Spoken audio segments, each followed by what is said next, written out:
আমার সময়ের এক্সপিরিয়েন্স আমি ফার্স্ট একটু শেয়ার করতে চাই।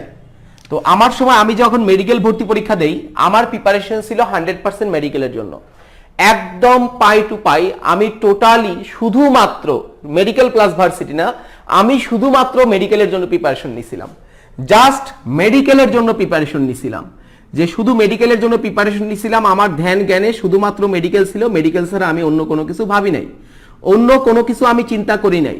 তো আমার মেডিকেল ভর্তি পরীক্ষাটা আমাদের সময় হয়েছিল হচ্ছে যথাসম্ভব 30 সেপ্টেম্বর। দেখো 30 সেপ্টেম্বরে আমার মেডিকেল ভর্তি পরীক্ষাটা হয়। এই 30 সেপ্টেম্বর মেডিকেল ভর্তি পরীক্ষা হওয়ার পরে আমি ছোটখাটো কিছু ভুল করে ফেললাম। নিজেই বুঝলাম যে আমার যেরকম পরীক্ষাটা হওয়া উচিত, প্রত্যাশা অনুযায়ী যেরকম পরীক্ষা আমার দেওয়া উচিত প্রিপারেশন অনুযায়ী, আমি সেরকম পরীক্ষাটা দিতে পারলাম না। এই জায়গায় খামখেয়ালি কিছু ছোটখাটো ভুল হলো এবং প্রত্যাশার চাপে আমার শুরুর দিকে হাত কাঁপা শুরু করছে।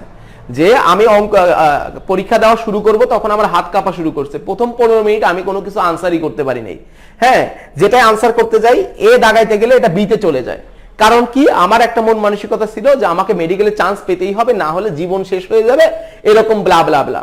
তারপরও আমি পরীক্ষাটা দিলাম। পরীক্ষা দেওয়ার পরে যথাসম্ভব আমাদের সময় 3 তারিখ অবলিক 4 তারিখ রেজাল্টটা হয়েছে। মেডিকেল ভর্তি পরীক্ষার রেজাল্ট হলো 3 তারিখ বা 4 তারিখে। এখন 3 তারিখ 4 তারিখে যখন রেজাল্ট হলো তখন আমার রেজাল্ট প্রত্যাশা মতো হলো না। আমার রেজাল্ট প্রত্যাশা অনুযায়ী যখন আমার রেজাল্টটা হলো না, তখন আমি তো ভেঙে পড়লাম। দেখা গেছে যে হচ্ছে আমি যে ম্যাচে থাকতাম দরজা জানালা বন্ধ করে দিয়ে, সকল ফোন অফ করে দিয়ে টানা, আমার মনে আছে যে আমি টানা 2 দিন কাঁদছি। হ্যাঁ, 2 দিন মানে টানা 2 দিন 3 রাত এটা আমি টানা কাঁদছি। অর্থাৎ যেদিন মেডিকেল ভর্তি পরীক্ষা হলো সেই রাত কাঁদতে কাঁদতে গেছে, তারপরের দিন, তারপরের রাত, তারপরের দিন, তারপরের রাত, এটা আমি টানা কাঁদছি। এরপরে এই জায়গায় এই যথাসম্ভব 30 সেপ্টেম্বর মেডিকেল ভর্তি পরীক্ষা, 2 তারিখ বা 3 তারিখে আমাদের জাহাঙ্গীরনগর ভর্তি পরীক্ষা হয়েছিল, জাহাঙ্গীরনগর ইউনিভার্সিটি ভর্তি পরীক্ষা হয়েছে। তো এই 2-3 তারিখ কাঁদতে কাঁদতে আমি জাহাঙ্গীরনগর ভর্তি পরীক্ষা দিতে গেছি। তো জাহাঙ্গীরনগর ভর্তি পরীক্ষা দিতে যাওয়ার পরে আমার এখানে খুব ভালো একটা মেরিট পজিশন চলে আসছে। তো এরপরে আমি মোটামুটি নিজেকে সান্ত্বনা দিলাম যে এই জায়গায় আমাকে প্রমাণ করে দেখাইতে হবে। আমার কিন্তু কোনো ভার্সিটি প্রিপারেশন নাই, আমি ভার্সিটির জন্য কোনো প্রিপারেশনই নেই নাই, আমি কোনো ম্যাথই করি নাই আমাদের সময় ওই 3 মাস 4 মাস। তোমাদের অনেকের এই অবস্থা আছে। তো যাই হোক, তখন আমি নিজেকে সান্ত্বনা দিলাম যে তোমাকে কিছু একটা করে দেখাইতে হবে, কারণ তুমি যে মেডিকেল ভর্তি পরীক্ষায় প্রত্যাশা মতো রেজাল্ট করো না, এটার তুমি যোগ্য ছিল না, তুমি আরো ভালো কিছু ডিজার্ভ করতা। যে কোনো কারণে হোক তোমার মেডিকেল ভর্তি পরীক্ষাটা খারাপ হয়ে গেছে। তো তখন থেকে আমি পড়া শুরু করলাম একদম দাঁতে দাঁত কামড়ে ধরে। এই জায়গায় সবকিছু বন্ধ করে দিয়ে আমি আগের পড়াগুলো একটু রিকল করতে থাকলাম। এইচএসসিতে যা যা পড়ছি সবকিছু একটু রিকল করতে থাকলাম। আমার সময় ঢাকা ইউনিভার্সিটি এ ইউনিট ভর্তি পরীক্ষা হয়েছে।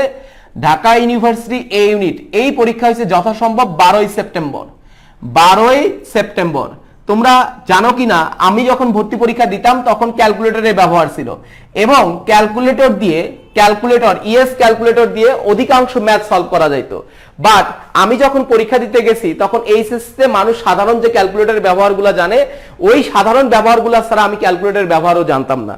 তার মানে আমি পরীক্ষার হলে গিয়ে যখন গেছি, পরীক্ষার হলে যেখানেই বসি দেখি চারপাশে সবার কাছে 2-3টা ক্যালকুলেটর। হ্যাঁ, সবার কাছে 2-3টা করে ক্যালকুলেটর, আর আমি একটা 570 mAh ক্যালকুলেটর নিয়ে গেছি কোনো মতো অঙ্ক করার জন্য। খেয়াল করো, তো আমি ক্যালকুলেটরের ব্যবহারও জানি না। যাই হোক, কনফিডেন্স নিয়ে আমি পরীক্ষা হলে বসলাম। আমি ঢাকা ইউনিভার্সিটি ইউনিটের আমাদের সময় 1 ঘন্টা, আমাদের সময় পরীক্ষা ছিল 1 ঘন্টা 45 মিনিট যথাসম্ভব। আমাদের 1 ঘন্টা 45 মিনিট পরীক্ষা ছিল। তো এই 1 ঘন্টা 45 মিনিট আমি টানা পরীক্ষা দিলাম। তো পরীক্ষা দেওয়ার পরে পরীক্ষাটা মোটামুটি ভালো হলো। পরীক্ষা ভালো হওয়ার পরে যেদিন রেজাল্ট দিল, 2 দিন পরে আমাদের ঢাকা ইউনিভার্সিটি ইউনিটের রেজাল্ট দিল, আমি দেখলাম আমার রেজাল্ট এই জায়গায় ঢাকা ইউনিভার্সিটিতে আমার মেরিট পজিশন 2 ডিজিটের। ঢাকা ইউনিভার্সিটি ভর্তি পরীক্ষায় আমার মেরিট পজিশন 2 ডিজিটের। আমি ফিজিক্সে 30 আউট অফ 30 পাইছি, 30 আউট অফ 30 পাইছি। ম্যাথে আমি 26টা আনসার করছিলাম, আমার 26টাই কারেক্ট। এখন 26টার মধ্যে 26টা কারেক্ট, বাকি 4টা আনসার করার টাইম পাই নাই। জাস্ট 7 দিনের প্রিপারেশন বা 8 দিনের প্রিপারেশন। আমি তোমার চাইতে, এখানে যারা ক্লাস করতেছে তোমাদের সবার চাইতে অনেক কম জানি, ঠিক আছে? আমার প্রিপারেশন তোমাদের এখনকার যা প্রিপারেশন তার চাইতে অনেক অনেক খারাপ অবস্থায় ছিল ভার্সিটির প্রিপারেশন। তো সেই প্রিপারেশন নিয়ে আমি যদি এই যে ঢাকা ইউনিভার্সিটিতে ফার্মেসির মতো সাবজেক্ট থেকে গ্রাজুয়েশন কমপ্লিট করতে পারি, আমার মেরিট পজিশন যদি 2 ডিজিট হয়, আমি যদি ফিজিক্সে 30 আউট অফ 30 পাই 7 দিন 10 দিনের প্রিপারেশনে, তোমার তো এখনো 1 মাস, তোমার এখনো 1 মাস 15 দিন সময় আছে, তার মানে 45 দিন সময় আছে। 45 দিন তুমি যদি ভালো করে পড়ো, তোমার মেরিট পজিশন 2 ডিজিট না 1 ডিজিটেও নিয়ে আসা সম্ভব। শুধু দরকার তোমার একটা পারফেক্ট গাইডলাইন, সঠিক গাইডলাইন। তোমাকে শুধুমাত্র জানতে হবে ঢাকা ইউনিভার্সিটিতে কি আসে, যেগুলো আসে তোমাকে সেগুলাই পড়তে হবে। আর তখন আমি আমার নিজের জ্ঞানে পড়ছি, আর এখন তো সেই অভিজ্ঞতা আমার আছেই, সাথে সাথে এই যে আমি 10 বছর ধরে ভার্সিটি অ্যাডমিশনের জন্য পড়াচ্ছি, এই অভিজ্ঞতার সাথে অ্যাডজাস্ট করে আজকে ইনশাল্লাহ আমি তোমাকে একটা পারফেক্ট গাইডলাইন দেওয়ার চেষ্টা করব, যেটা তুমি যদি ফলো করতে পারো ইনশাল্লাহ তুমি দেখাই দিতে পারবে যে মেডিকেল ভর্তি পরীক্ষার চান্স না পাওয়া তোমার জীবনের জন্য একটা অ্যাক্সিডেন্ট ছিল। তুমি দেখাই দিতে পারবে তুমি আসলে মেডিকেলে চান্স পাওয়ার জন্য যোগ্য ছিলে, যে কোনো কারণে হোক, ভাগ্যের নির্মম পরিহাসে তোমার মেডিকেল ভর্তি পরীক্ষাটা খারাপ হয়ে গেছে। তো সেইটা দেখার সুযোগ আছে। তো এই জায়গায় এখন তো আজকের এই সেমিনারটা যেহেতু সবার জন্য, যারা মেডিকেল ভর্তি প্রস্তুতি নিচ্ছিল সবার জন্য, তো যারা যারা খারাপ করছে এরকম সবাইকে আমি রিকোয়েস্ট করব তোমরা সবাইকে একটু মেনশন করে দাও এবং প্রত্যেককে ক্লাসটা শেয়ার করে দাও। সবাই যার যার জায়গা থেকে ক্লাসটা শেয়ার করে দাও, কারণ আমি একদম ভার্সিটি ভর্তি প্রস্তুতির একদম টু দা পয়েন্ট সবগুলা জিনিসই আমি আজকে আলোচনা করব ইনশাল্লাহ। এ টু জেড সবকিছু ইনশাল্লাহ আমরা আজকে আলোচনা করব। দেখো এই জায়গায় তাহলে ভার্সিটির জন্য এখন নিজেকে প্রিপেয়ার করব কিভাবে, কিভাবে আমি নিজেকে ভার্সিটি ভর্তি পরীক্ষার জন্য নিজেকে প্রস্তুত করব। তার আগে আমরা একটু ভার্সিটি ভর্তি পরীক্ষার বর্তমান মানবন্টনটা, ঢাকা বিশ্ববিদ্যালয়ের ভর্তি পরীক্ষার বর্তমান মানবন্টনটা আমরা একটু দেখি। দেখো এইখানে 100 নম্বরের ভর্তি পরীক্ষা হবে, টোটাল 100 মার্কসের ভর্তি পরীক্ষা। এই 100 মার্কসের পরীক্ষার মধ্যে আমাদের 60 মার্কস হলো এমসিকিউ, খুব ভালো করে বুঝিও। 60 মার্কস 60 মার্কস এটা হচ্ছে আমাদের এমসিকিউ। দেখো 60 মার্কস হচ্ছে আমাদের এমসিকিউ এবং আমাদের 40 মার্কসের হবে রিটেন, 40 নম্বরের আমাদের হবে রিটেন পরীক্ষা। খেয়াল করো 4টা সাবজেক্টের উপর 60 নম্বর। কোন কোন subject? Physics, math, chemistry, biology.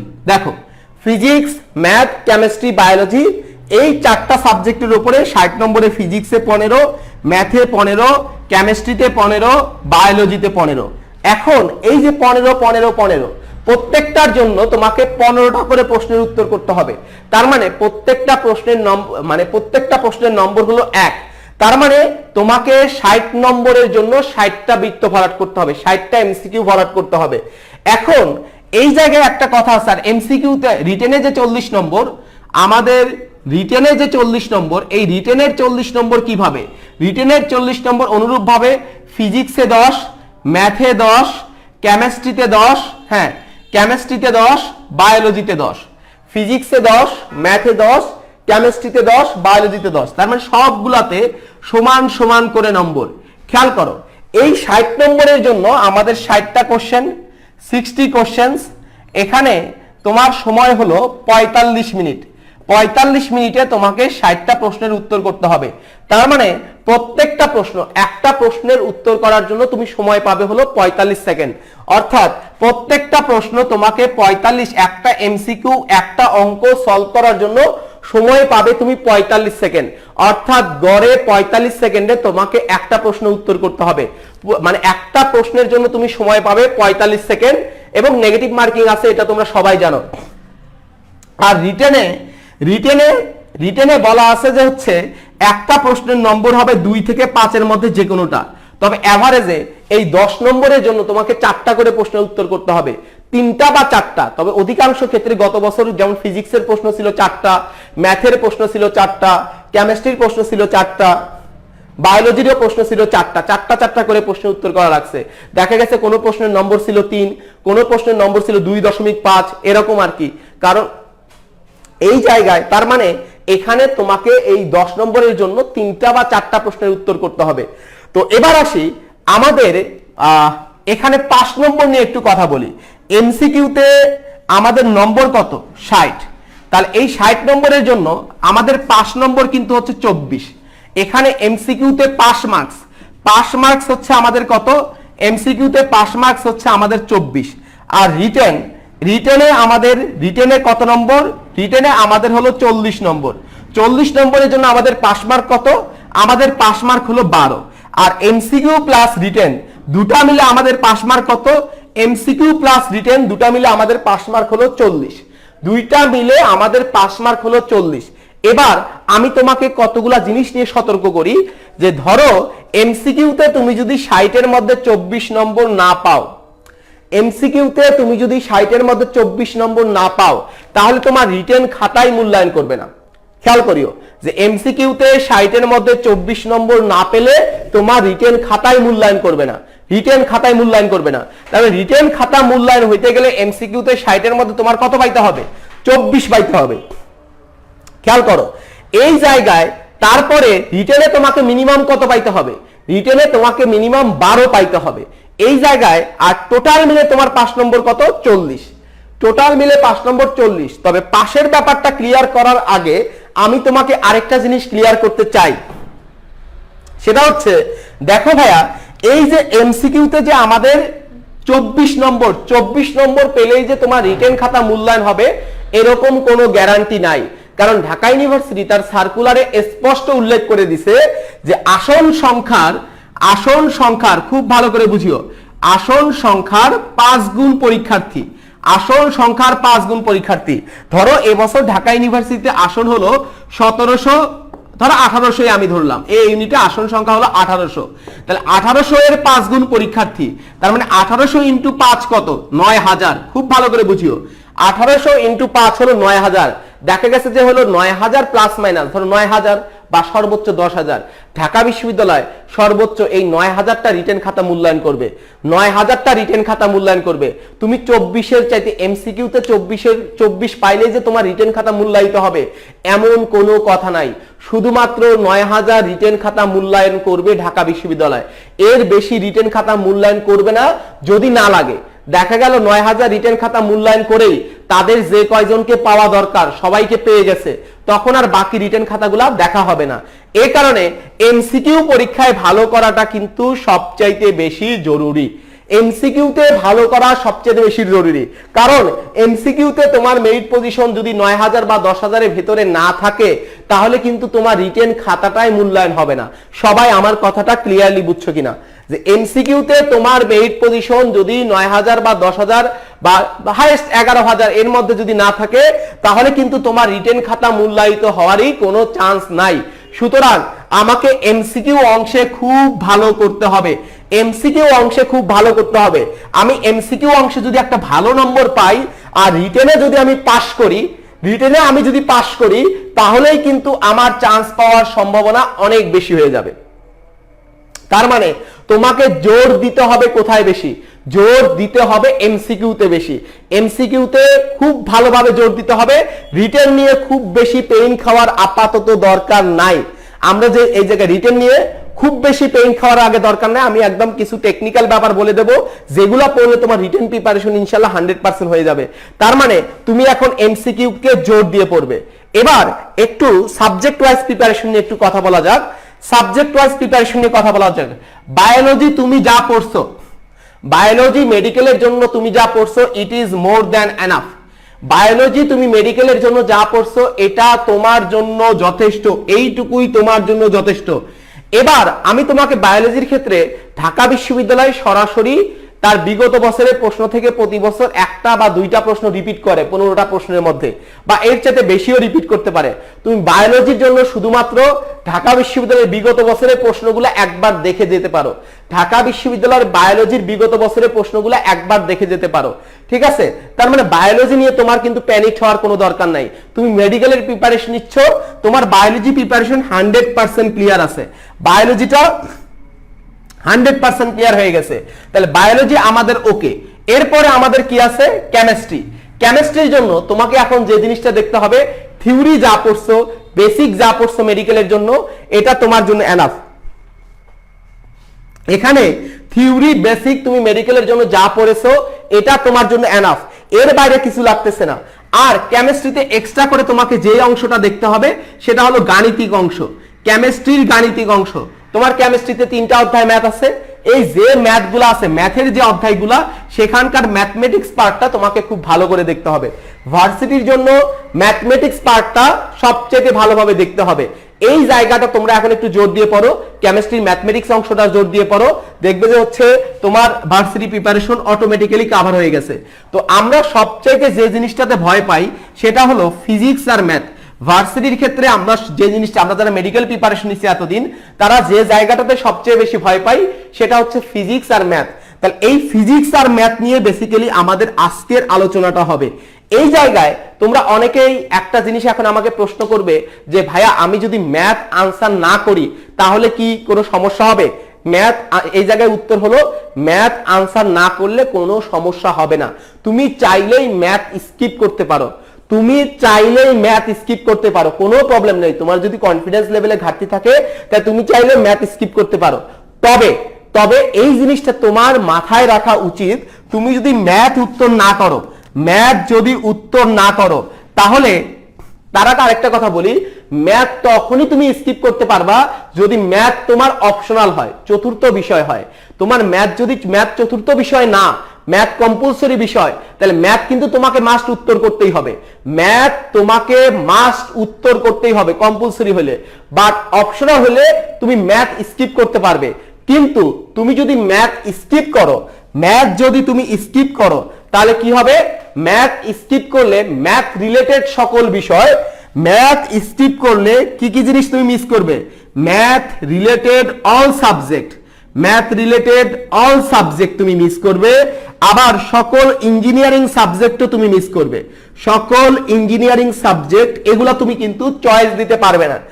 এখন সকল ইঞ্জিনিয়ারিং সাবজেক্ট বলতে কি কি বোঝায়? এখানে আইআইটি, সিএসসি, ট্রিপলি, তারপর হচ্ছে robotics and mechatronics engineering, nuclear engineering, ঠিক আছে? দেখো footwear engineering, leather product engineering, leather engineering, chemical engineering, এগুলা কোনো সাবজেক্টই তুমি পাবে না।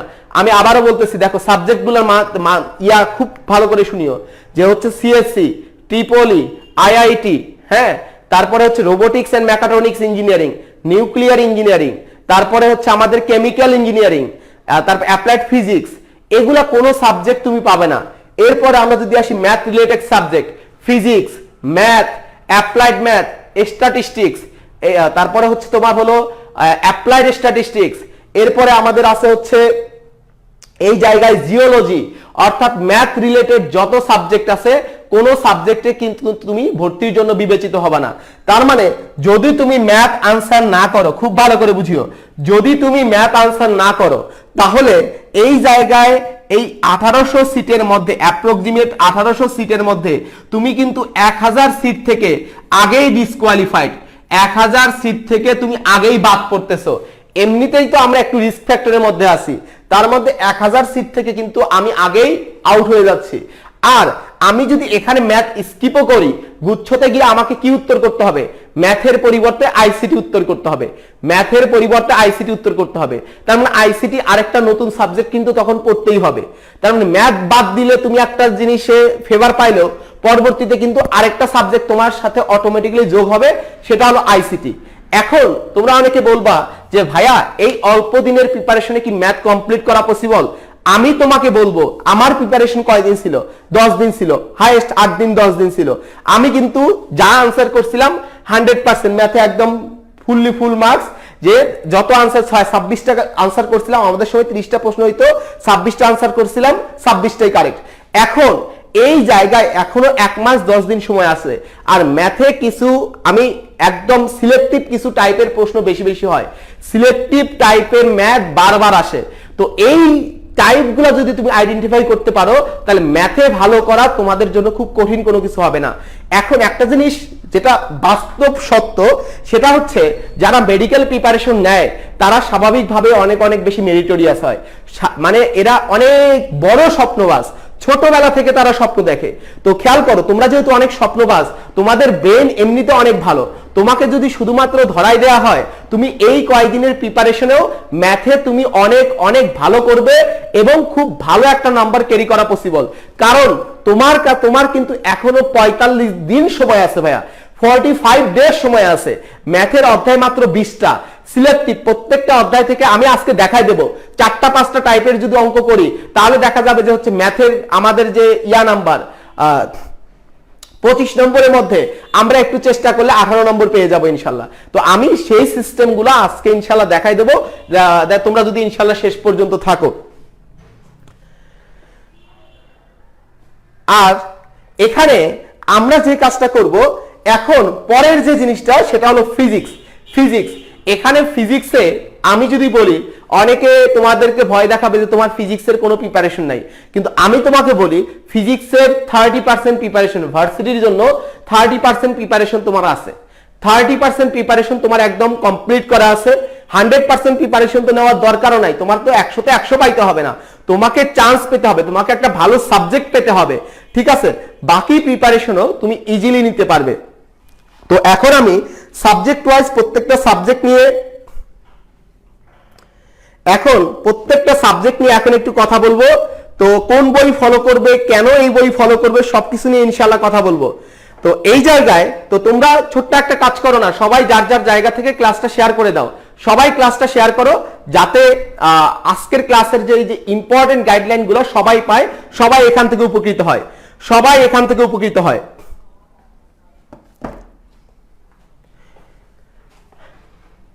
এখন আমরা শুরুতে আসি যে হচ্ছে কি পড়বো, কিভাবে পড়বো, এটা নিয়ে এখন আমরা একটু ডিটেইলস কথা বলি। দেখো ভাইয়া, তাহলে আমাদের টার্গেট কি?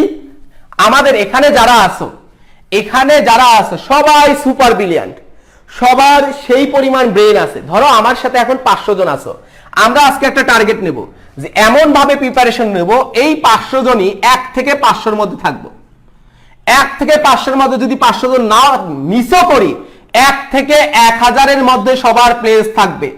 এই মোটিভ নিয়ে সবাই কি ক্লাস করতেছো যে আমার প্লেস 1 থেকে 1000-এর মধ্যে আমি অবশ্যই রাখবো, যে কোনো ভাবেই হোক।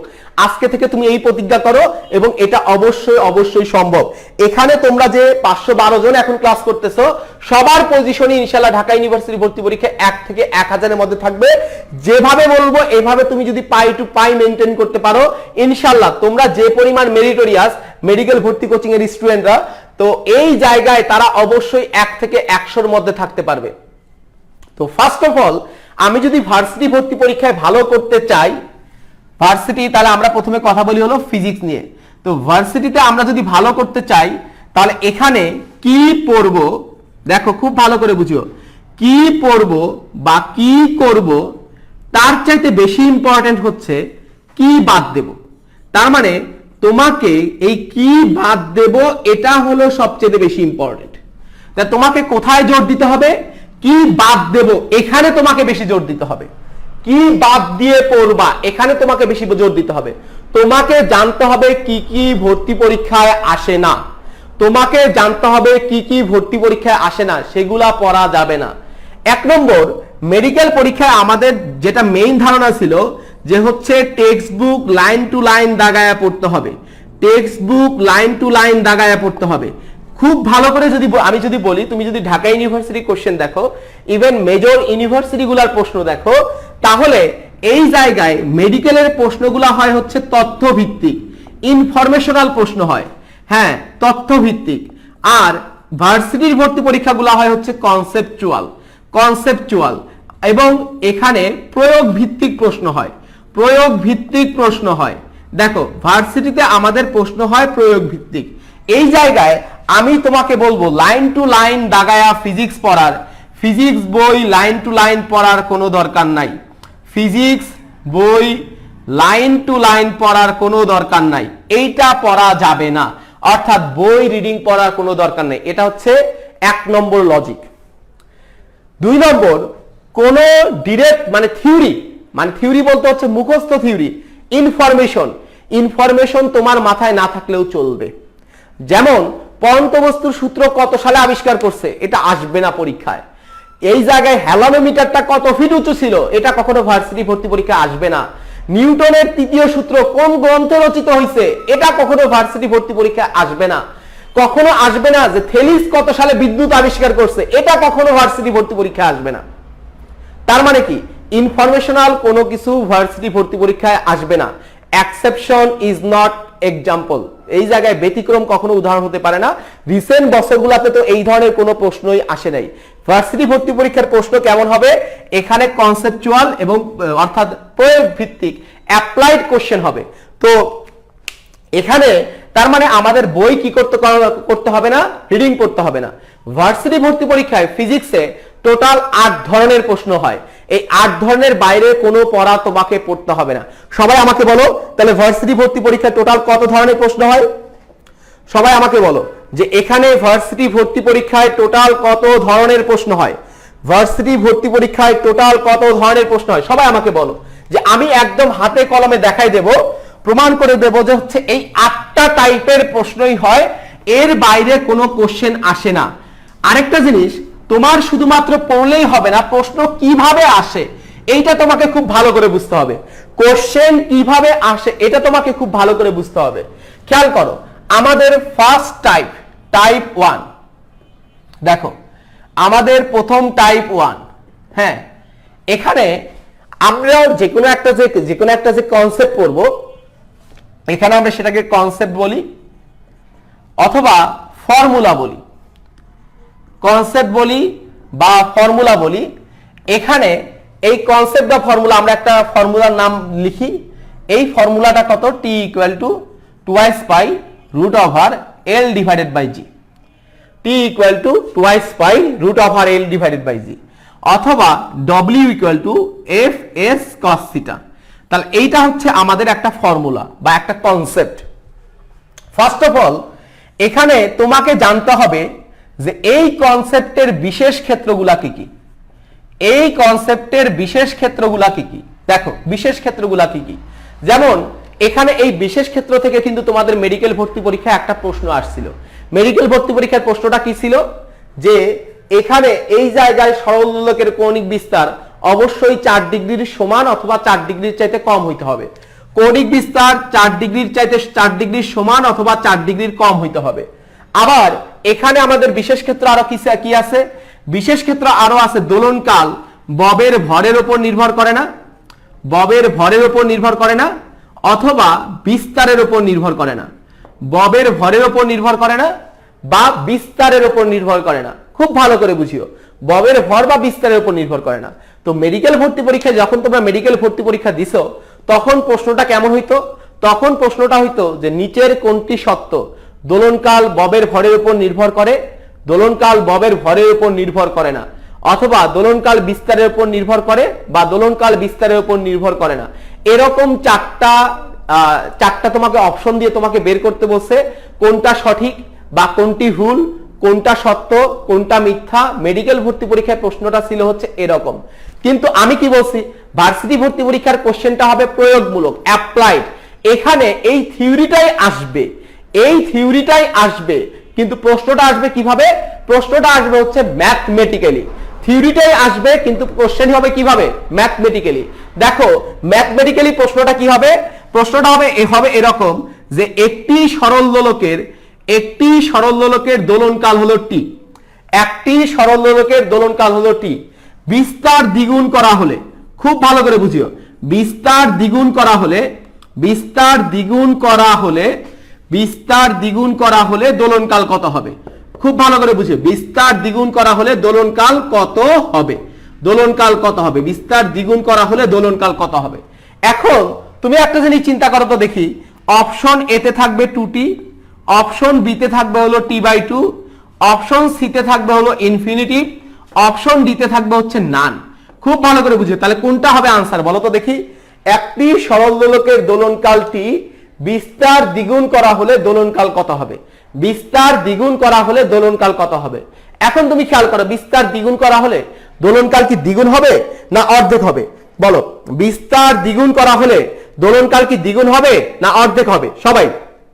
বিস্তার দ্বিগুণ করা হলে দোলনকাল কি দ্বিগুণ হবে না অর্ধেক হবে? দেখো অনেকে হয়তো আনসার করবে যে তোমরা কেউ বলবে যে এটা 2t হবে, কেউ বলবে t/2 হবে, কিন্তু যাদের কনসেপ্ট ক্লিয়ার আছে, যাদের কনসেপ্ট ক্লিয়ার তারা সবাই উত্তর করবে কি? সবাই কিন্তু উত্তর করবে না। কেন উত্তর নান করবে? কারণ জানে দোলনকাল বিস্তারের উপর নির্ভর করে না। তাহলে আগের দোলনকালও টি, পরের দোলনকালও টি, আগের দোলনকালও টি, পরের দোলনকালও টি, অর্থাৎ পরের দোলনকালও টি হবে। তাহলে আনসার হবে না। দেখো একই প্রশ্ন, একই কনসেপ্ট, একই প্রশ্ন, একই কনসেপ্ট মেডিকেল ভর্তি পরীক্ষায় আসছিল থিওরিটিক্যালি, আর ওই থিওরিটাই ঢাকা ইউনিভার্সিটি ভর্তি পরীক্ষায় আসবে হলো ম্যাথমেটিক্যালি। ইভেন এটা কিন্তু ঢাকা বিশ্ববিদ্যালয়ের ভর্তি পরীক্ষার একটা প্রশ্ন। তার মানে তুমি যখনই এখন কোনো ফর্মুলা পড়বে, যখনই তুমি কোনো ফর্মুলা পড়বে, তখন তুমি চিন্তা করবে যে এই ফর্মুলার বিশেষ ক্ষেত্রগুলা কি কি। এই বিশেষ ক্ষেত্রগুলা থেকে কিন্তু তোমার ম্যাথ আসবে, বিশেষ ক্ষেত্রগুলা থেকেই তোমার ম্যাথ আসবে। তো সুতরাং এই বিশেষ ক্ষেত্র আগে যখন পড়ছো জাস্ট রিডিং পড়ে গেছো, এখন তুমি নিজে নিজে যখন এই বিশেষ ক্ষেত্রগুলা দেখবা, তখন তুমি নিজেকে প্রশ্ন করবা যে হচ্ছে এটা কোন কোন ক্ষেত্রে অ্যাপ্লাই করা যায়, কোন কোন জিনিসের উপর নির্ভর করে না, এটা দিয়ে নিজে নিজে দুইটা ম্যাথ বানানোর চেষ্টা করবা। এখন একটা জিনিস খেয়াল করো তো দেখি, ধরো এই যে এই দুটা বস্তুর মধ্যকার আকর্ষণ বল, এই দুটা বস্তুর মধ্যকার আকর্ষণ বল হলো এফ, এই দুটা বস্তুর মধ্যকার হলো আকর্ষণ বল এফ। এখন আমাকে বলো তো দেখি ভাইয়া, এখন আমাকে বল, এখানে আমি যদি একটা দেয়াল স্থাপন করি, মোটা দেয়াল, দুইটা বস্তুর মধ্যকার মহাকর্ষ বল এফ, তাহলে বলো তো দেখি একটা যদি মোটা দেয়াল স্থাপন করি, তাহলে এদের মহাকর্ষ বল কি হয়ে যাবে? দেয়াল স্থাপন করছি বস্তু দুইটার মধ্যে, তাহলে মহাকর্ষ বল কি কমে যাবে না শূন্য হবে? বলো তো, তাহলে মহাকর্ষ বল কমে যাবে না শূন্য হবে? সবাই তাহলে আমাদের এখানে মহাকর্ষ বল কি কমে হবে না কমে যাবে না শূন্য হবে? সবাই আমাকে বলো তো দেখি ভাইয়া, মহাকর্ষ বলটা কমে যাবে না শূন্য হবে? হ্যাঁ, সবাই সবার জায়গা থেকে উত্তর করো।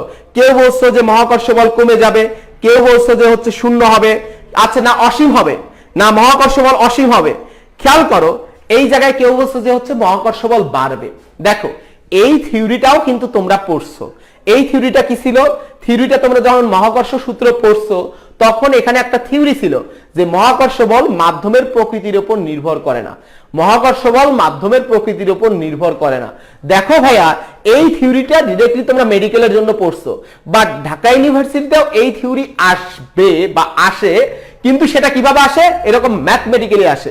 তাহলে এই দুটা বস্তুর মধ্যকার আমি যে কোনো মাধ্যম রাখি না কেন, যে কোনো দেয়াল স্থাপন করি না কেন, আমি বায়ুর পরিবর্তে বস্তু দুটাকে সেম দূরত্বে পানিতে নিয়ে স্থাপন করি না কেন, মহাকর্ষ বলের মানের কিন্তু কোনো পরিবর্তন হবে না। অর্থাৎ মহাকর্ষ বল আগেও এফ, পরেও এফ থাকবে। কেন? কারণ মহাকর্ষ বল মাধ্যমের প্রকৃতির উপর নির্ভর করে না, মহাকর্ষ বল মাধ্যমের প্রকৃতির উপর নির্ভর করে না। তাহলে মাঝখানে দেয়াল স্থাপন করলেও মহাকর্ষ বল এফ, এদেরকে ধরে যদি আমি পানিতে নিয়ে যাই তাও মহাকর্ষ বল কি হবে? এফ হবে। তার মানে কি থিওরিটাই আসলো, কিভাবে আসলো? ম্যাথমেটিক্যালি। রিসেন্ট ইয়ারের যদি আমি কোশ্চেনগুলো এক্সপ্লেন করি তাহলে আমরা দেখব, রিসেন্ট বছরের প্রশ্নগুলো আমরা যদি এক্সপ্লেন করি তাহলে আমরা দেখি যে এরকম থিওরিকে ম্যাথ বানায় দেয়, এরকম প্রশ্ন প্রতি বছর একটা বা দুইটা থাকেই। থিওরিকে ম্যাথ বানায় দেয় এরকম প্রশ্ন একটা বা দুইটা থাকে। এখন বলো তো দেখি তোমার পুরো ফিজিক্স বইয়ে এরকম সূত্র আছে কতগুলা? মানে হলো মেইন লজিক্যাল সূত্র T = 2π√L/g 20টা অধ্যায়ে সর্বোচ্চ 100টা ফর্মুলা আছে, মানে 100টা এরকম কনসেপ্ট আছে। তাহলে এই জায়গায় খেয়াল করো 100টাও নাই, এখানে কতটা হবে? সর্বোচ্চ 60-65টা কনসেপ্ট হবে টোটাল। মানে হচ্ছে এই যে সরল দোলকের সূত্র, তারপর আমরা যদি বলি চিন্তা করি পরন্ত বস্তুর সূত্র, তারপর এভাবে আমরা যদি সবগুলা, এতগুলা হবে না, ধরো 60টা ফর্মুলা আছে। তো তুমি যদি 60টা ফর্মুলা কখন অ্যাপ্লাই করা যাবে, কখন অ্যাপ্লাই করা যাবে না, এটা ভালো করে বুঝে যদি ম্যাথগুলা সেট করে নিতে পারো মাথায়, তাহলে কিন্তু তুমি মিনিমাম 2টা এমসিকিউ কমন পেয়ে যাচ্ছ, বা অ্যাটলিস্ট একটা এমসিকিউ কমন পেয়ে যাচ্ছ। তাহলে সবাই খাতায় লেখো একটা এমসিকিউ ডান, একটা এমসিকিউ ডান, 1 নম্বর ডান, এটা মাস্ট কমন পাবেই। ঢাকা বিশ্ববিদ্যালয়ের রিসেন্ট 5 বছরের প্রশ্নে এই লজিকগুলা থেকে একটা প্রশ্ন হয়, যেমন একটা বস্তু বৃত্তপথে যখন ঘোরে তখন কৃতকাজের মান কত? তখন কৃতকাজের মান হলো 0। আমি কি করি? আমি আমার ব্যাচের স্টুডেন্টদেরকে যে কাজটা করব, এরকম লজিকের 50টা লজিক, মানে এই 50টা লজিক কখন অ্যাপ্লাই করা যাবে, কখন অ্যাপ্লাই করা যাবে না, এটা দিয়ে এটার উপরে আমি একটা স্পেশাল ফর্মুলা দেব 2 পেজের। 2 পেজের একটা শীট দেব ইনশাআল্লাহ। এই 2 পেজের শীট থেকে এই টাইপের একটা প্রশ্ন মাস্ট আসবেই। 2 পেজের একটা শীট থেকে এই টাইপের একটা প্রশ্ন মাস্ট আসবেই। তার মানে এই একটা প্রশ্ন তুমি কমন পেয়ে যাচ্ছ। আমি স্পেশাল ব্যাচে এই জিনিসটা ইনশাআল্লাহ দিয়ে দেব এবং প্রতি বছর দেই। এখন তুমি একটা জিনিস খেয়াল করো, তাহলে একটা কনসেপ্ট আমরা বুঝলাম যে বিশেষ ক্ষেত্র কিন্তু আমাকে খুব ভালো করে বুঝতে হবে। 2 নম্বরে যে জিনিসটা ইম্পর্টেন্ট, দেখো এই জায়গায় সকল গ্রাফ কিন্তু প্রত্যেকটা সূত্রের জন্য আলাদা আলাদা নিয়ম না। আমরা যদি আধা ঘন্টার গ্রাফের উপরে একটা ক্লাস করি, তখন ফিজিক্সের যত ধরনের গ্রাফ আছে সকল গ্রাফের উত্তর করতে পারবো। তার মানে গ্রাফের জন্য আমাদের টোটাল সময় লাগবে কয় মিনিট? 30 মিনিট। কিন্তু এটা প্র্যাকটিস করার জন্য আমাদেরকে যথেষ্ট সময় লাগবে, আমাদেরকে যথেষ্ট পরিমাণ প্র্যাকটিস করতে হবে। মাত্র 6টা লাইনের আমি যদি কনসেপ্ট জানি, খুব ভালো করে বুঝিও কয় লাইনের কনসেপ্ট, খুব ভালো করে বুঝিও কয়টা লাইনের কনসেপ্ট, টোটাল কয় লাইনের কনসেপ্ট। গ্রাফের ক্ষেত্রে মোট কনসেপ্ট লাগবে কয় লাইন? গ্রাফের ক্ষেত্রে আমাদের মোট কনসেপ্ট লাগবে মাত্র 6 লাইন। গ্রাফের ক্ষেত্রে মোট কনসেপ্ট লাগবে হলো 6 লাইন। তাহলে বিশেষ ক্ষেত্রে আমি দেব তোমাকে 2 পাতার একটা শীট ইনশাআল্লাহ, 2 পাতার শীট। এখান থেকে তোমার একটা এমসিকিউ মাস্ট কমন পড়বেই, বা 2টা পড়লেও পড়তে পারে। এবার এই জায়গায় এই 30 মিনিট কয় লাইনের পড়া? 6 লাইনের পড়া। গ্রাফ থেকে মিনিমাম 2টা প্রশ্ন হবেই, 2টা প্রশ্ন, 15টা এমসিকিউ এর মধ্যে 2টা প্রশ্ন গ্রাফ থেকে আসবেই। এবং তুমি যদি এই 6টা লাইন ভালো করে পারো এবং জানো, তাহলে তোমার 2 মার্কস নিশ্চিত, 2 মার্কস নিশ্চিত। দেখো এখানে 30 মিনিট, এখানে 2 পাতার শীট, 1 নম্বর আর 2 নম্বর, 3 নম্বর কিন্তু ডান। সবাই লেখো 3 মার্কস ডান, 3 মার্কস ডান।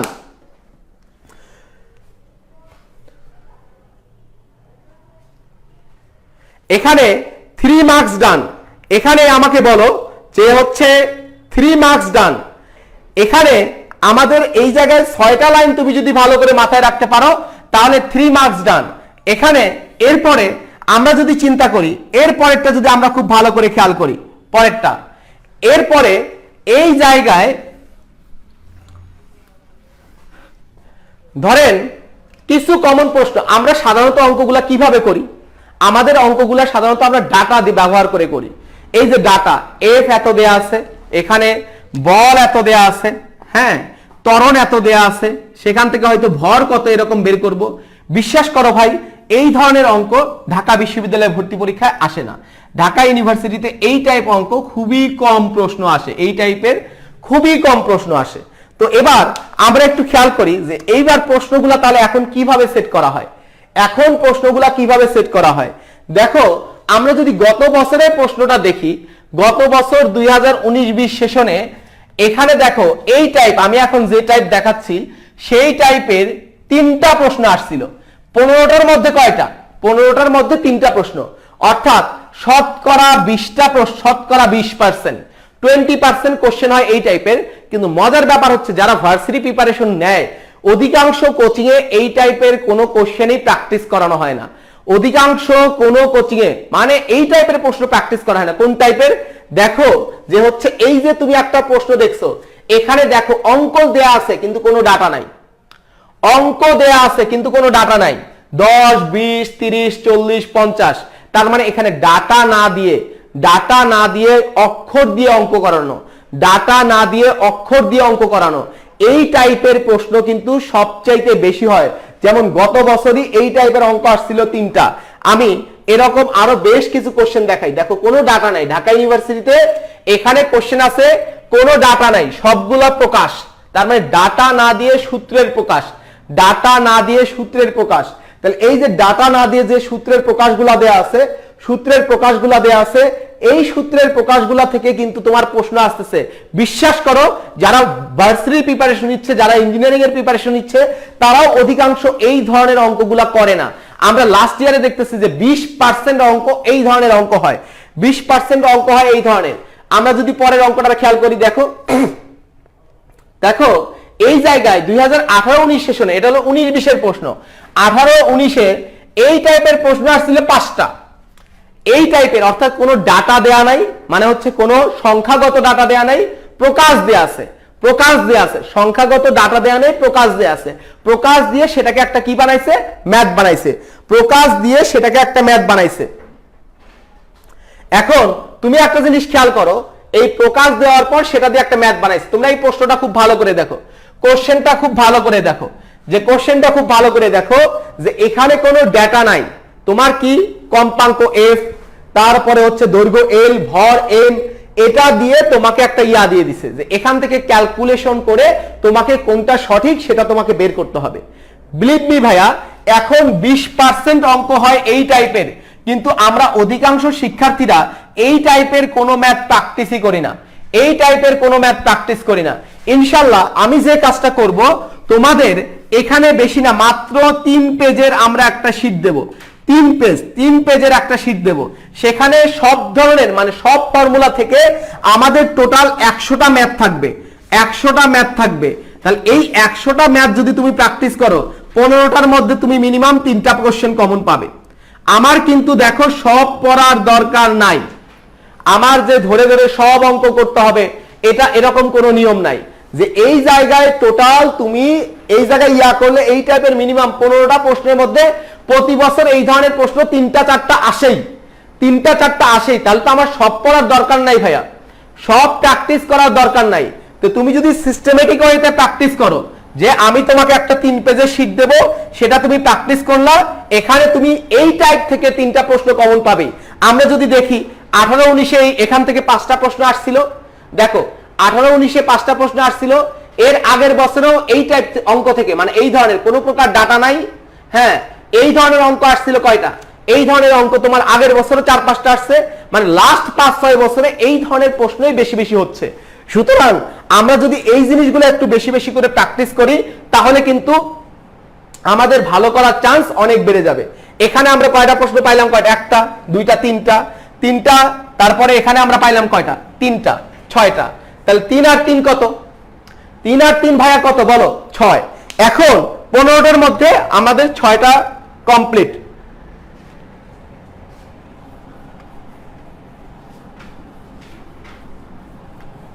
দেখেন এরপরে আমরা যে কাজটা করব সেটা হচ্ছে যে এই জায়গায় আমাদের যে ফর্মুলাগুলো আসে, এখানে t equal to suppose 2 pi root over l divided by g, t equal to 2 pi root over l divided by g. তাহলে এই ফর্মুলায় এখানে দেখো তুলনা রিলেটেড, তুলনা যখন আমি করব, তুলনা সংক্রান্ত অঙ্ক, তুলনা সংক্রান্ত অঙ্ক কেমন, যেমন আমি বললাম কার্যকরী দৈর্ঘ্য দ্বিগুণ করা হলে দোলনকাল কত হবে, কার্যকরী দৈর্ঘ্য দ্বিগুণ করা হলে দোলনকাল কত হবে, অভিকর্ষ ত্বরণ দ্বিগুণ হলে দোলনকাল কত হবে, অথবা কার্যকরী দৈর্ঘ্য আগে ছিল 40 সেন্টিমিটার, পরে ছিল 60 সেন্টিমিটার, তখন আমাদের দোলনকাল কত হবে, অভিকর্ষ ত্বরণ 60% বৃদ্ধি করা হলে দোলনকাল কত হবে। অর্থাৎ এই যে এই টাইপের অঙ্ক আমরা প্রত্যেককে এক একজন আলাদা আলাদা ফর্মুলা ব্যবহার করে করি। কিন্তু একটা মজার ব্যাপার কি জানো, তুমি যদি ফিজিক্সের একটা কনসেপ্ট জানো, মানে এই যে তুলনা রিলেটেড সকল ম্যাথের জন্য আমাদের দরকার হলো একটা কনসেপ্ট। আমি আবার বলি যে তুলনা রিলেটেড সকল ম্যাথের জন্য আমাদের দরকার হচ্ছে একটা কনসেপ্ট। ভাইয়া এই একটা কনসেপ্ট যদি তুমি জানো, ফিজিক্সের জাস্ট একটা কনসেপ্ট যদি তুমি জানো, তাহলে মোটামুটি ভার্সিটি ভর্তি পরীক্ষায় যে অঙ্কগুলো আসে, ভার্সিটি ভর্তি পরীক্ষায় যে অঙ্কগুলো আসে তার 40 থেকে 45% ম্যাথ, 40 থেকে 45% ম্যাথ এই একটা কনসেপ্ট ব্যবহার করে করা যায়। ভার্সিটি ভর্তি পরীক্ষায় যে অঙ্কগুলো আসে তার জন্য 40 থেকে 45% ম্যাথ, আমাদের এই তুলনা রিলেটেড যে অঙ্কগুলা এই 40 থেকে 45% ম্যাথ আমরা একটা কনসেপ্ট ব্যবহার করে করতে পারি।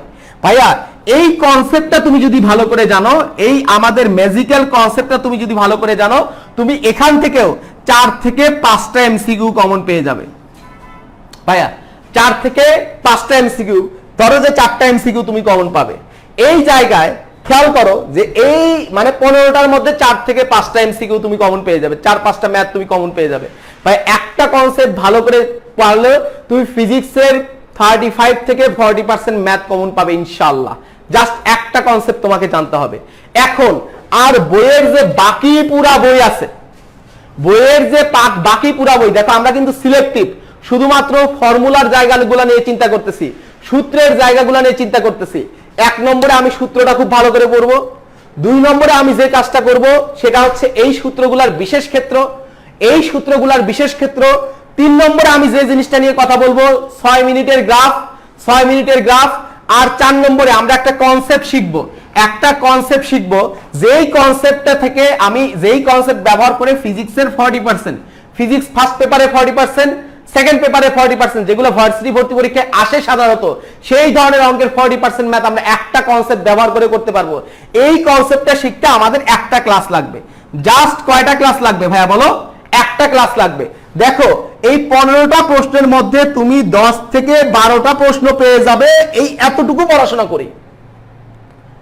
10 থেকে 12টা প্রশ্ন পেয়ে যাবে তুমি এতটুকু পড়াশোনা করেই, এতটুকু পড়াশোনা করেই। আর বাকি বইয়ে পুরা বই পড়ে তুমি কমন পাবে কত? বাকি 3-4। তার মানে 3-4 কোথায় থেকে আসবে এটা আমরা কেউ জানি না। তো ভাইয়া আমরা যদি একদম 15তে 15 পাওয়ার তো টার্গেট নেওয়ার দরকার নাই, আমরা যদি 15তে 12 পাওয়ার টার্গেট নেই, বা 15তে আমি যদি 10 পাওয়ার টার্গেট নেই, এই 10টা কিন্তু আমরা ইজিলি শেষ করতে পারি। এই এতটুকু পড়াশোনা পুরো ফিজিক্সের কত পার্সেন্ট? এতটুকু পড়াশোনা পুরো ফিজিক্সের 20%, 20%ও না। তার মানে আমি ফিজিক্সের 20% প্রিপারেশন নিয়ে, দেখো ফিজিক্সের 20% প্রিপারেশন নিয়ে আমি 70 থেকে 80% নম্বর তুলে ফেলতে পারবো যদি আমি টেকনিক্যালি প্রিপারেশন নেওয়া শুরু করি। তাহলে বলো তো দেখি, এই 20% পড়া এই 1 মাস না 15 দিনের মধ্যে একদম পাই টু পাই কমপ্লিট করা সম্ভব কি সম্ভব না? কারণ তুমি কিন্তু ফিজিক্সের সবগুলা ফর্মুলা এখন জানো, ফিজিক্সের সবগুলা ফর্মুলা এখন জানো। তাহলে এখন তোমার কি দরকার? এই সবগুলা ফর্মুলার বিশেষ ক্ষেত্র দরকার। এই বিশেষ ক্ষেত্রকে ম্যাথ বানায়া প্র্যাকটিস করা দরকার। এরপরে আমাকে কি করা দরকার? আমার কনসেপ্টটা খুব ভালো করে দেখা দরকার। এরপরে আমি কি করব? এই কনসেপ্ট থেকে আমরা এখানে এরকম ডেটা দিয়ে, মানে সংখ্যাগত ডেটা না, নরমাল ডেটা দিয়ে অঙ্ক প্র্যাকটিস করা দরকার। যে হচ্ছে যে ডেটাগুলো আছে সরাসরি মানে অক্ষরগত ডেটা দিয়ে অঙ্কগুলো প্র্যাকটিস করা দরকার। এরপরে আমাদের কাজ কি? তুলনা, মানে তুলনা সংক্রান্ত অঙ্ক। এত গুণ করা হলো, এত অনুপাত করা হলো, 50% বৃদ্ধি করা হলো, আগে 2 অ্যাটমসফিয়ার ছিল পরে 4 অ্যাটমসফিয়ার হলো, তাহলে কত হবে? মানে এরকম তুলনাগত যে অঙ্কগুলা, যেগুলোকে আমি বলছি একটা কনসেপ্ট দিয়ে করা যায়, পুরো বইয়ের 40% অঙ্ক একটা কনসেপ্টে করা যায়। সেই কনসেপ্টটা তুমি যদি জানো তাহলে মোটামুটি 15 নম্বরের মধ্যে 10-12 নম্বর তুমি ইজিলি পেয়ে যাবে। ভাইয়া তাহলে আমাকে বলো, আমাদের দ্বারা তাহলে চান্স পাওয়া সম্ভব কি সম্ভব নয়?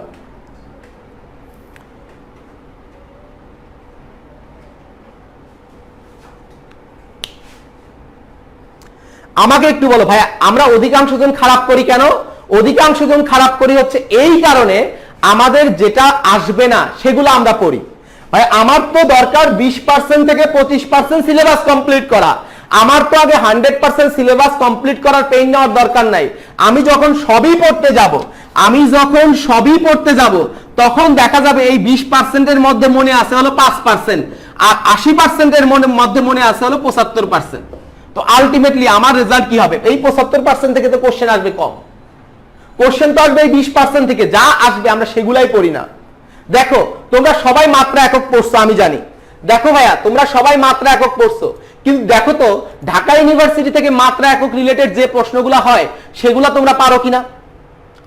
এবার আমাকে একটু বলো, আমরা সবাই মাত্রা একক পড়ছি, কিন্তু ঢাকা ইউনিভার্সিটির মাত্রা একক রিলেটেড প্রশ্নগুলা দেখো তো তোমার কমন পড়ে কিনা, তোমার মতো কিনা, তুমি যেভাবে চিন্তা করছো সেভাবে কিনা। যে শুধুমাত্র পড়লে হবে না, যেভাবে আসবে তোমাকে ঠিক সেভাবে পড়তে হবে।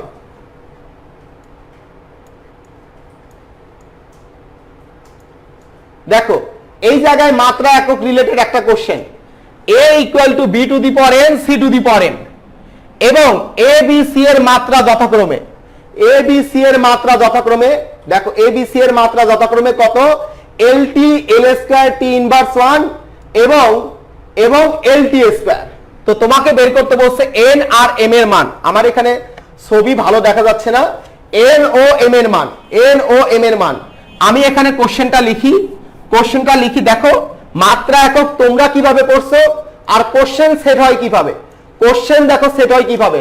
শুধুমাত্র গাধার মতো পড়লেই হবে না, কিন্তু গাধার মতো পড়লেই হবে না। তাহলে এবিসি এর মাত্রা কত দেয়া আছে? এখানে এর মাত্রা দেয়া আছে হচ্ছে এর মাত্রা দেয়া আছে এলটি এল স্কয়ার টি ইনভার্স 1, এ হচ্ছে এলটি, বি হচ্ছে এল স্কয়ার টি ইনভার্স 1 আর সি হচ্ছে এলটি স্কয়ার। তা তোমার প্রশ্নটা হচ্ছে এখানে এন এর মান কত, এম এর মান কত। তার মানে দেখো আমরা মাত্রা একক ঠিক যেভাবে পড়ছি ভর্তি পরীক্ষায় প্রশ্নটা কিন্তু সেভাবে হয় নাই। তোমাকে জানতে হবে প্রশ্নটা কিভাবে সেট হবে, তোমাকে এটা বুঝতে হবে ঢাকা বিশ্ববিদ্যালয়ের প্রশ্নটা কিভাবে সেট করবে। তাহলে তোমার সিলেবাস কিন্তু খুবই ছোট, তাহলে তোমার সিলেবাস খুব ছোট। সবাই আমার কথা ক্লিয়ারলি বুঝছো কিনা? সবাই আমার কথা ক্লিয়ারলি বুঝছো কিনা? এখানে আমরা পরের প্রশ্ন দেখো, পরের প্রশ্ন আমরা নরমালি কিভাবে পড়ি? আমরা নরমালি পড়ি কোনটা? ভরের একক। দেখো আমরা সবাই জানি ভরের একক হলো কেজি। ঢাকা ইউনিভার্সিটি প্রশ্ন করছে নিচের কোনটি ভরের একক নয়। ঢাকা ইউনিভার্সিটি কোশ্চেন করবে নিচের কোনটি ভরের একক নয়। এখানে খেয়াল করো আমরা নরমালি একক কিভাবে পড়ে অভ্যস্ত, যে একক দেয়া থাকবে। দেখো একটা প্রশ্ন, আচমকা একটা প্রশ্ন, এপসিলন নট মিউ নট এর একক কি? এপসিলন নট মিউ নট এর একক কি? তাহলে আমাকে কার একক বের করতে বলছে? এপসিলন নট মিউ নট এর একক। এপসিলন নট মিউ নট এর একক, দেখো এপসিলন নট মিউ নট এর একক।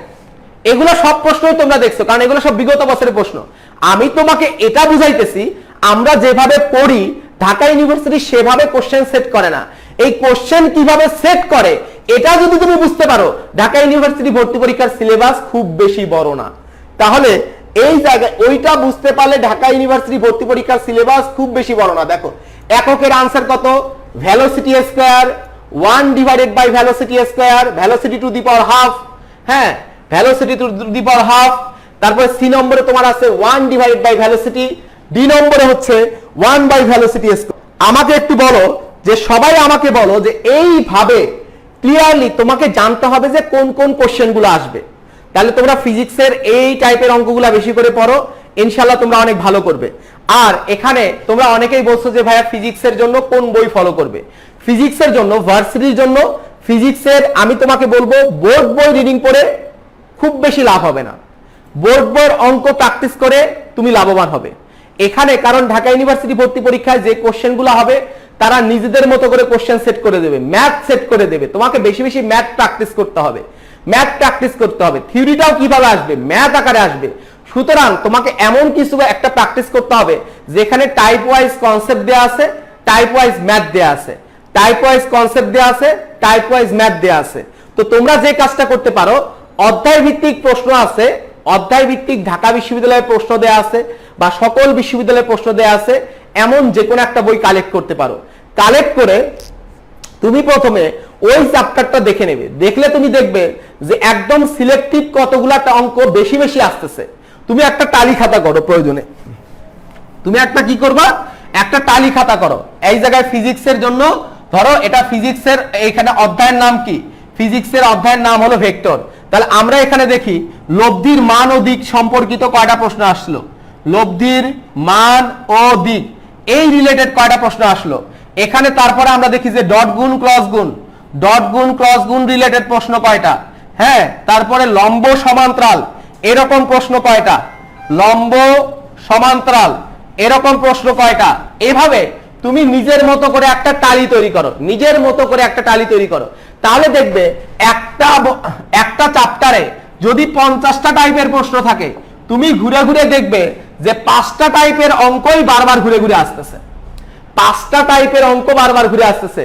তুমি সবই পড়তে হবে, কিন্তু ওই জিনিসগুলোকে বেশি জোর দিয়ে পড়তে হবে, ওই জিনিসগুলোকে বেশি জোর দিয়ে পড়তে হবে। আমি যদি বলি ঢাকা বিশ্ববিদ্যালয়ে একটা খুবই কমন পছন্দের প্রশ্ন হচ্ছে এম এর মান কত হলে ভেক্টরদ্বয় পরস্পর সমান্তরাল, এম এর মান কত হলে ভেক্টরদ্বয় পরস্পর লম্ব। এই জায়গায় এম এর মান কত হলে ভেক্টরদ্বয় পরস্পর সমান্তরাল, এম এর মান কত হলে ভেক্টরদ্বয় পরস্পর লম্ব। আমরা অনেকে উপাংশ সূত্র মানে নদী নৌকার অঙ্ক করতে করতে হয়ে যায়। আমরা নদী নৌকার অঙ্ক, বৃষ্টির বেগের অঙ্ক এগুলা বারবার করি। ঢাকা বিশ্ববিদ্যালয় এই জায়গাগুলো থেকে সাধারণত প্রশ্নই করে না। ঢাকা বিশ্ববিদ্যালয় এই জায়গা থেকে প্রশ্ন করে না। ঢাকা বিশ্ববিদ্যালয় প্রশ্ন করে কই থেকে? ঢাকা বিশ্ববিদ্যালয় প্রশ্ন করে হচ্ছে এই যে লব্ধির মান ও দিকের জেনারেল অ্যাপ্লিকেশন থেকে, লব্ধির মান ও দিকের জেনারেল অ্যাপ্লিকেশন থেকে, লম্ব সমান্তরাল থেকে, ডট গুণন ক্রস গুণনের প্রয়োগ থেকে। ঢাকা বিশ্ববিদ্যালয়ে প্রশ্ন করে ত্রিভুজ সূত্রের প্রয়োগ থেকে। ত্রিভুজ সূত্রের প্রয়োগ থেকে 1 বছর পর পর ঢাকা বিশ্ববিদ্যালয়ে প্রশ্ন করে। তা তোমাকে জানতে হবে যে কোন কোন টাইপগুলো থেকে ঢাকা বিশ্ববিদ্যালয়ে বেশি বেশি প্রশ্ন করে।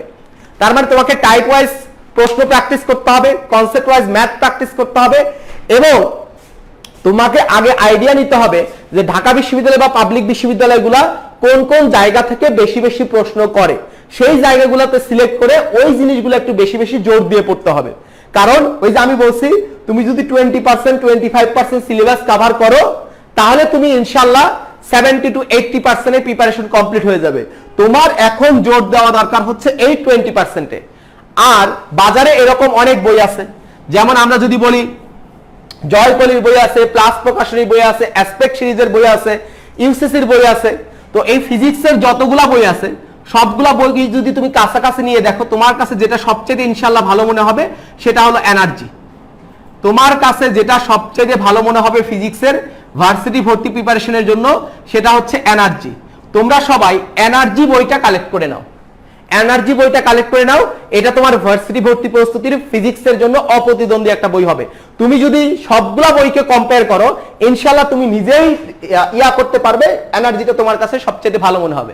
আরেকটা জিনিস, বাজারে ভার্সিটি ভর্তি প্রস্তুতির জন্য যতগুলা বই আছে কোনো বইয়ে রিটেন নিয়ে এনাফ আলোচনা নাই, কোনো বইয়ে রিটেন নিয়ে এনাফ আলোচনা নাই। বাট এনার্জিতে তুমি বিগত 15 বছরের বুয়েট কুয়েট রুয়েট চুয়েটে রিটেন প্রশ্নও পাবে, বুয়েট কুয়েট রুয়েট চুয়েটে রিটেন প্রশ্নও পাবে। তার মানে রিটেন অংশটাও এখানে খুব ভালো করে সাজানো গোছানো দেয়া আছে। তুমি যথেষ্ট ম্যাজিক্যাল টেকনিক পাবে, কনসেপ্ট পাবে। তো এই জায়গায় ফিজিক্সের জন্য তোমরা সবাই এই এনার্জি বইটা কালেক্ট করে ফেলতে পারো।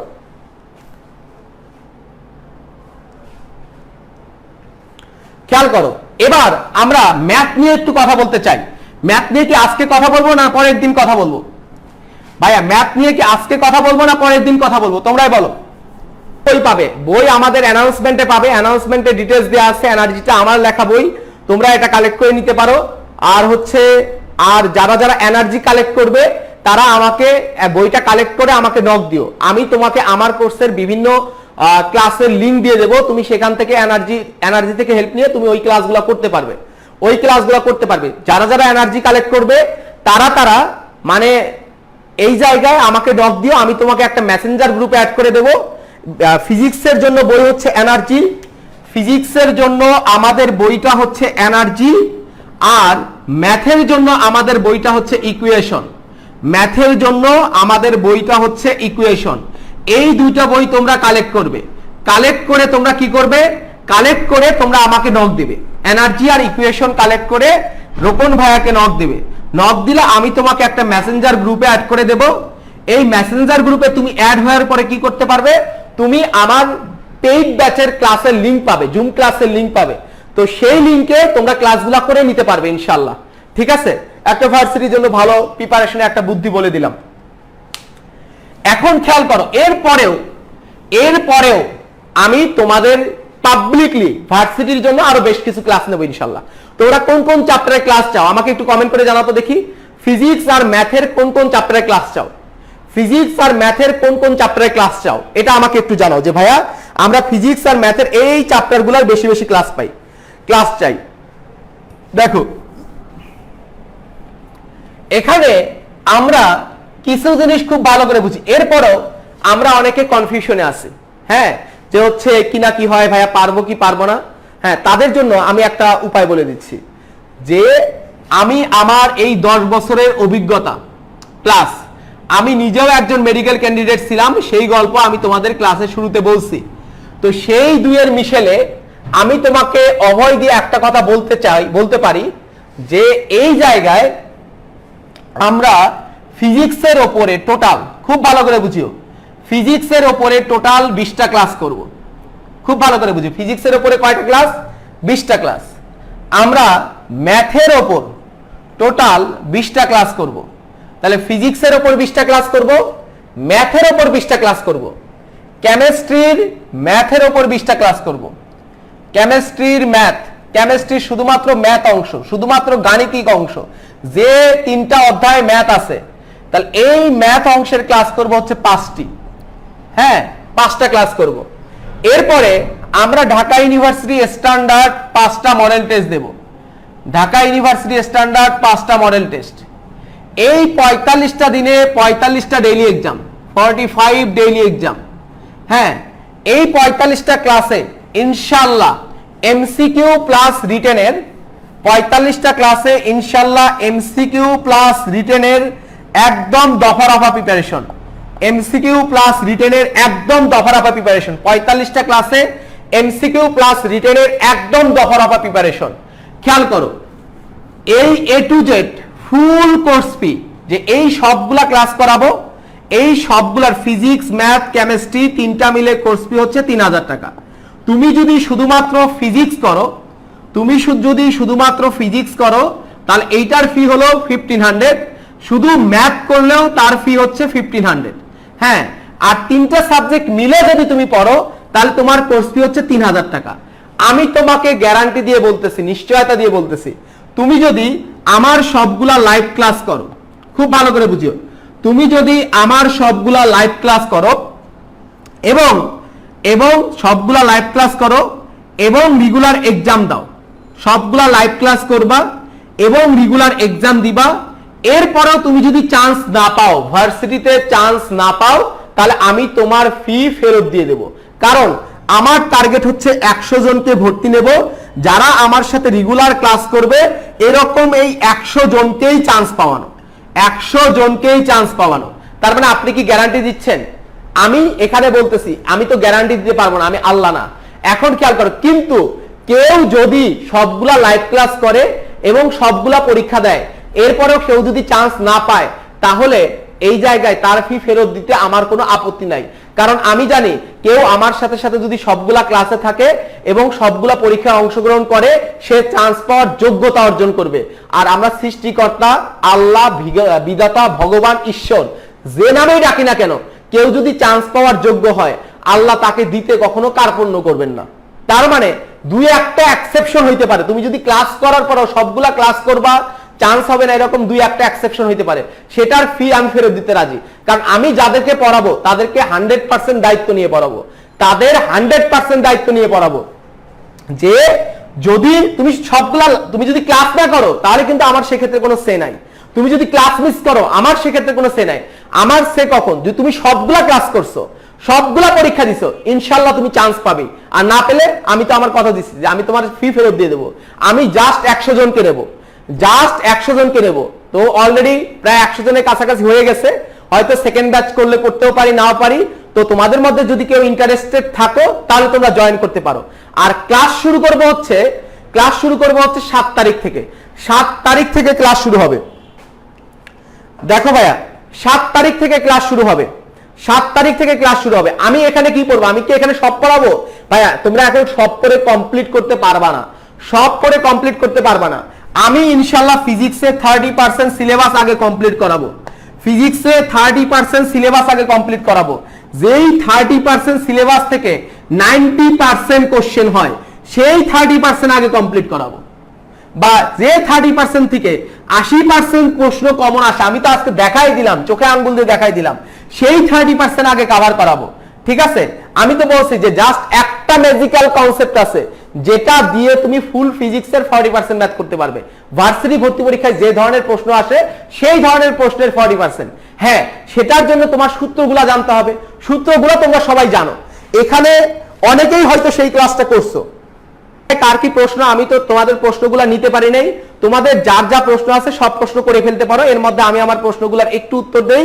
দেখো, এই জায়গায় আমাদের ফিজিক্সের ক্লাস হবে কখন? ফিজিক্সের ক্লাস হবে শনি, সোম, বুধ। ফিজিক্সের ক্লাস হবে শনি, সোম, বুধ।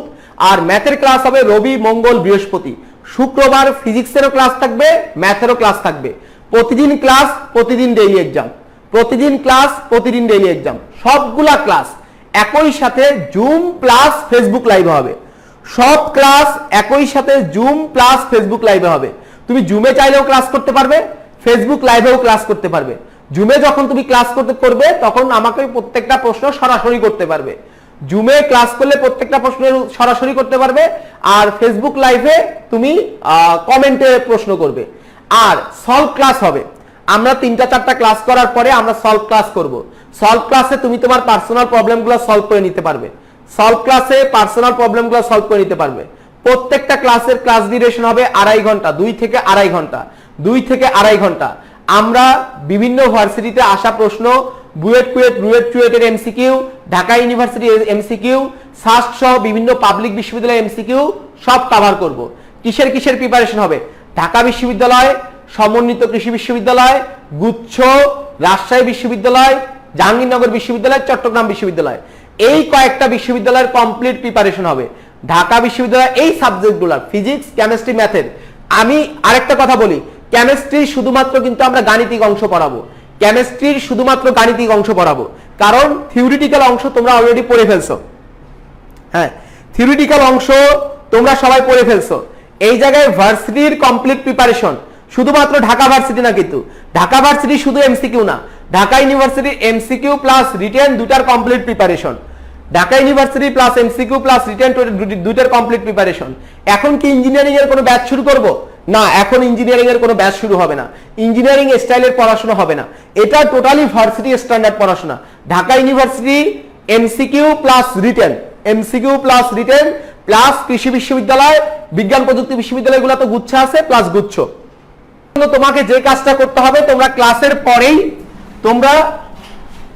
পরে আমাকে নক দেবে, এখানে ক্লাসের পর আমাকে তোমরা নক দেবে যারা ভর্তি হতে চাও, কারণ আমি লিমিটেড স্টুডেন্ট নেব। সেকেন্ড ব্যাচ শুরু করব কিনা সেটার কোনো গ্যারান্টি নাই। এখন 100 জন স্টুডেন্ট নেব আমি ফার্স্ট ব্যাচে। এখানে আমার নাম্বারটা হচ্ছে, সবাই লিখে নাও, 0199889354। দেখো এইটা এবং আরেকটা নাম্বার হলো 01789410900। এই দুইটা নম্বরেই, এইখানে আমাদের যে দুইটা নাম্বার দেয়া আছে, এই দুইটা নাম্বারেই, এটা বিকাশ পার্সোনাল, দুইটাই আমাদের বিকাশ পার্সোনাল, এবং এই দুইটা নাম্বারেই আমাদের নগদ করা আছে, নগদ। তাহলে এই দুইটা নম্বরের যে কোনো একটা নম্বরে তুমি ফিটা পাঠাই দেবে। ফি পাঠাই দেওয়ার পরে তুমি আমাকে ইনবক্স করবে যে ভাইয়া আমি ফি পাঠাই দিছি, হ্যাঁ, তারপরে আমরা তোমাকে গ্রুপে অ্যাড করে দেব। অথবা এই কোর্সের ডিসক্রিপশন, ডিটেইলস ডিসক্রিপশন গ্রুপের অ্যানাউন্সমেন্টে দেয়া আছে, দেখো ডিটেইলস ডিসক্রিপশন গ্রুপের অ্যানাউন্সমেন্টে দেয়া আছে, আর ক্যাপশনও দেওয়া আছে, এই পোস্টের ক্যাপশনও দেওয়া আছে। তোমরা ক্যাপশন খেয়াল করলেই ডিটেইলস পেয়ে যাবে, ইনশাআল্লাহ ডিটেইলস পেয়ে যাবে। আর চেষ্টা করবা আজকের মধ্যে ভর্তি হওয়ার জন্য, আর আজকের মধ্যে যদি তুমি নাও পারো, কালকে সকালের মধ্যে ভর্তি হবা, কালকে সকাল। আমি ভাইয়া একটা চ্যালেঞ্জ নিতে চাই, বিলিভ মি, এটা খুব ইজিলি সম্ভব, খুবই ইজিলি সম্ভব। তোমরা যদি এখন থেকে এই 45 দিন পড়াশোনা করো, তোমরা ঢাকা বিশ্ববিদ্যালয়ে তোমার মেরিট পজিশন 2 ডিজিটের মধ্যে নিয়ে আসা সম্ভব। তোমার দরকার একটা পারফেক্ট গাইডলাইন, যা আসবে তুমি তাই পড়বে, আমি তোমাকে যা আসবে সেটা আমি ধরে ধরে পড়াবো। ভাইয়া সরল রেখায় কি টাইপের অভাব আছে? আমাকে একটু বলো, সরল রেখায় কি টাইপের অভাব আছে? সরল রেখায় কিন্তু হাজার হাজার টাইপের অঙ্ক আছে, কিন্তু ঢাকা বিশ্ববিদ্যালয়ে লাস্ট 20 বছরে 13টা প্রশ্ন আসছে লম্ব রেখার সমীকরণ থেকে। ঢাকা বিশ্ববিদ্যালয়ে লাস্ট 20 বছরে 13টা প্রশ্ন জাস্ট লম্ব রেখার সমীকরণ নির্ণয় করো, 13টা প্রশ্ন জাস্ট লম্ব রেখার সমীকরণ নির্ণয় করো। ভাইয়া আমরা কোশ্চেন অ্যানালাইসিস করতে করতে ঢাকা ইউনিভার্সিটিতে কি প্রশ্ন আসে, ভার্সিটিতে কি প্রশ্ন আসে, এই জিনিসগুলো নিয়ে আজকে 10 বছর ধরে কন্টিনিউয়াস রিসার্চ করতেছি। তো আমরা জানি যে কোশ্চেনগুলো কিভাবে সেট হয়। হ্যাঁ, চট্টগ্রাম ইউনিভার্সিটি, আমি তো বলছি ঢাকা বিশ্ববিদ্যালয়, রাজশাহী বিশ্ববিদ্যালয়, চট্টগ্রাম বিশ্ববিদ্যালয়, গুচ্ছ এবং সমন্বিত কৃষি সবগুলোর কমপ্লিট প্রিপারেশন হবে। আচ্ছা, ম্যাথ নিয়ে কি? হ্যাঁ, আমি পিডিএফ লেকচার শিট দিয়ে দেবো। ভাই ম্যাথ নিয়ে কি আমরা আজকেই কথা বলবো না আরেকটা ক্লাস করব? একজন বলছে ভাই পে করার পর যদি আপনি রিপ্লে না দেন, ভাই আমার কাছে ভার্সিটি অ্যাডমিশনের 500 ক্লাস স্টুডেন্ট পড়ে। হ্যাঁ, সব কোর্স মিলে 1000-2000 স্টুডেন্ট আছে, তো ভাই রিপ্লে না পাওয়ার কোনো কারণ নাই। আর এখানে আমাকে কেউ নক দিয়েও ভর্তি হয় না, সবাই কোর্সের অ্যানাউন্সমেন্টে যায়, গিয়ে তুমি টাকা পাঠায়া ওইখানে গ্রুপের লিংক দেওয়া আছে, তুমি জয়েন রিকোয়েস্ট দিলেই হবে। ব্যাপারটা কি বুঝছো? আর এখানে আমার সাথে আছে তোমাদের, এই যে আমি কথা বলতে বলতে অনেকে ভর্তি হয়ে গেছে, যেমন এখানে বলে এই যে জিএম রহমান বলছে যে ভাইয়া ভর্তি হয়ে গেছি। তারপরে একটা ক্লাস করব ম্যাথ কিভাবে পড়বে সেটা নিয়ে ডিটেইলস, আরেকটা ক্লাস করব। তো আমি তোমাকে একদম নির্ভয় দিয়ে বলতেছি, তুমি 2টা বই কালেক্ট করে নাও। তারপরে অনেকে তুমি বলতেছো যে ভাইয়া আমি তো আমার ফাইনান্সিয়াল একটু ক্রাইসিস আছে, তোমরা আমাকে নক দিও। যারা মনে করতেছে যে হচ্ছে তোমার জন্য একটু টাফ হয়ে যাচ্ছে, তোমরা আমাকে একটা নক দিও, আর আমি তোমাকে বলবো যে তুমি এই বই দুইটা কালেক্ট করো, কারণ আমার ক্লাসগুলো এই বই স্ট্যান্ডার্ড হবে। খেয়াল করো, ফিজিক্সের জন্য এনার্জি আর ম্যাথের জন্য ইকুয়েশন, এই দুইটা বই কালেক্ট করো। এই দুইটা বই কালেক্ট করলে তোমার কি হবে, এই দুইটা বই কালেক্ট করে তুমি আমাকে নক দাও। আমাকে যখন তুমি নক দেবে তখন আমি যে কাজটা করব, তখন আমি তোমাকে একটা মেসেঞ্জার গ্রুপে অ্যাড করে নেব। এই মেসেঞ্জার গ্রুপে অ্যাড করে নেওয়ার পর আমার পেইড ব্যাচে যারা পড়বে তারা তো সকল ক্লাস পাবে, সকল ক্লাসের রেকর্ডও পাবে। তোমাকে কষ্ট করে যে কাজটা করতে হবে, তোমাকে ক্লাসগুলা লাইভেই করতে হবে। হ্যাঁ, জুমে লাইভেই করতে হবে। তো আমি তোমাকে লিংক দেবো, তুমি সেই ক্লাসগুলো করার সুযোগ পাবে। অধিকাংশ ক্লাসেরই আমি তোমাকে লিংক দেবো। তো বইগুলা কালেক্ট করো, আর